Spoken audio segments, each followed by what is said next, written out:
Okay, I'm now getting over now this sleeve comes across. Look at that, that's good. I'm now getting over the fact that the first Rosecraft blade that I have reviewed was well under subpar. The Rosecraft blade Castoria just didn't hit it, didn't do well. I feel like they may have accidentally put like a flawed knife in a box and shipped it to me accidentally, because this company Rosecraft blades is they're better than that. They're too good to be having that knife, that Castoria that I had in my hand. I'm blown away. So I'm going to get over it. And now we're going to look at the Skink. S-K-I-N-K. Yeah, that's kind of a feisty name for a knife. I don't know what skink means anywhere else in another country, but in America, it doesn't really have a definition that I know of. So that means it's slang, and it's probably some cool slang, but who knows?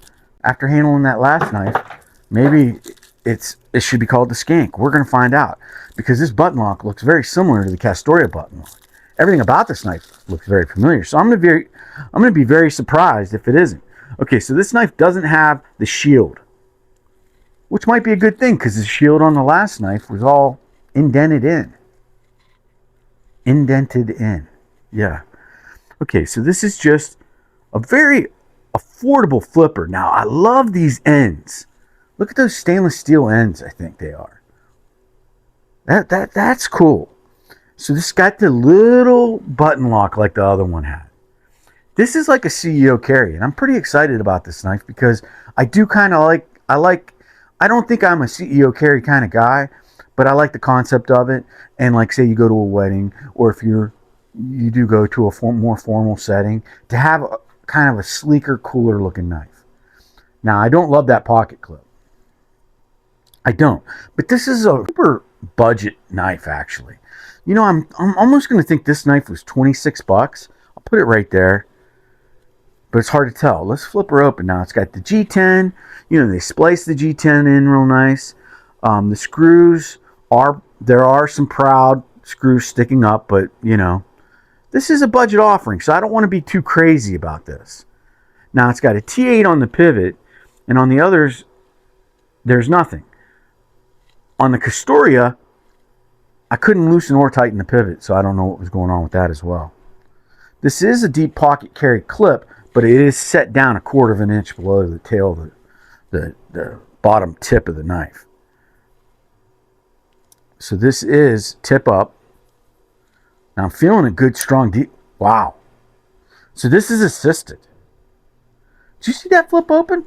Okay, now the button locks. I don't know what is up with these button locks. The button lock is just a safety release for you to then push the blade down. This is assisted. Now, sometimes I like an assisted blade, and I like this. Why not? Why not have an assisted blade on a knife that you're not going to really carry a ton? It's just going to be kind of cool. You flip it out, floating, it's going to fly out, and that's great. These button locks. Now, this is assisted, so that button lock, it'd be cool if it disengaged the spring on the assist, but it's not going to do that on this. The centering is dead on. I'm actually so much more pleased with this knife over that Castoria. Now, once again, China sticker on the blade. That is so gas station knife crap. I buy knives. I buy a lot of knives. I mean, shoot. Last year, I think I bought over 200 knives. This year, I'm already over 30 knives. And we're only in the second month, going into the third month of the year. And I've been taking it easy. And I've never seen a knife that I bought recently with a Chinese sticker on the blade. I don't know why that's pissing me off so much. First off, I'm going to have to peel it off. I'm going to peel it off right here because maybe it's not one of those ones that leaves adhesive behind.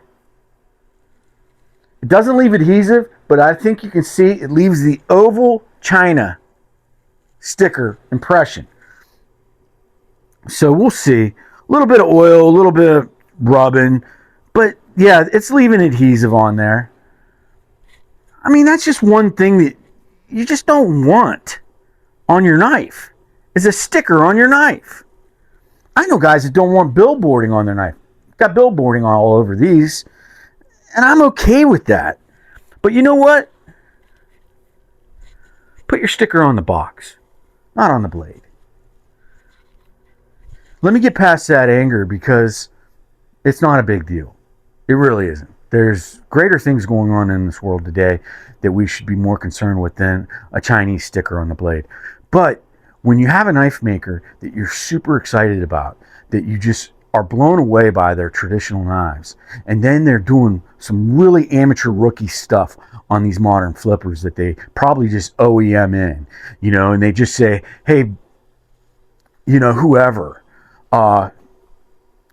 if I'm going to get, I don't even want to guess the OEM on these. I don't want to, because I don't think Rosecraft Blades engineering and making these. I think they're just probably designing them with really great intent on the design, because this is what I call a really cool knife. Now the button plunge, it's sticky. I'm going to have to oil it, and hopefully that'll help, but it's sticky, so it wants to stay depressed. This is assisted, so I know people don't like assisted knives these days, but I think they're still kind of cool. But I'm the guy, I like the hydraulic drop. Trust me. But I think you got to play with these knives a good bit, and you get to playing with them. I think it's gonna loosen up the pivot. It's gonna loosen up the button. It's gonna loosen up everything, and just probably be a really cool knife. I mean, we're going to go through what I would change about this knife, and this would be the CRKT CEO killer, if you ask me. And who am I? I'm just some redneck from Indiana who does knife videos. I can appreciate and I like a knife, but these guys that work at these knife companies should know so much better. I'm going to tell you right now, the solidness of this knife in my hand while I'm just talking to you is impressive. So I got to keep saying positive things, not because I'm biased to the company, because I could say that I'm biased because my favorite pocket knife I own is a Rosecraft Blade Clinch River Swayback. It really is. That's if I go out to dinner knife, go to church knife, that kind of thing like that, right? That's that kind of knife for me. So then when I dive into their modern flippers that I was kind of excited about, I'm seeing a glimpse of brilliance, a glimpse of strong design. I'm seeing it. Like, I love these little caps on the bottom of this. You don't ever see that on a modern flipper. This pocket clip is ridiculous. It's stupid. Let's see if it works. Before, I haven't even put it in my pocket yet. I just hate the way it looks. It's tight, and it's small, and I can't get it on my thing. On my pant pocket. This clip is like a mousetrap. Terrible clip. It looks awful. I hate it. Whatever. Love the G10. The G10 looks great. It's fantastic. Love the thick liners.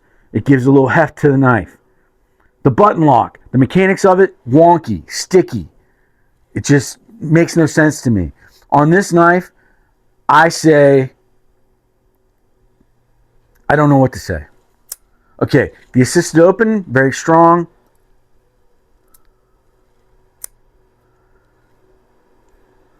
What else don't I like? I don't know, man. I'm just little tiny blade.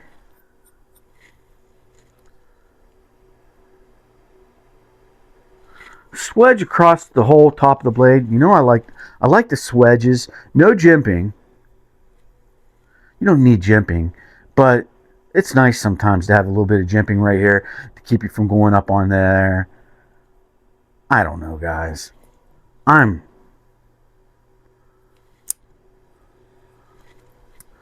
just don't know. These button locks are terrible.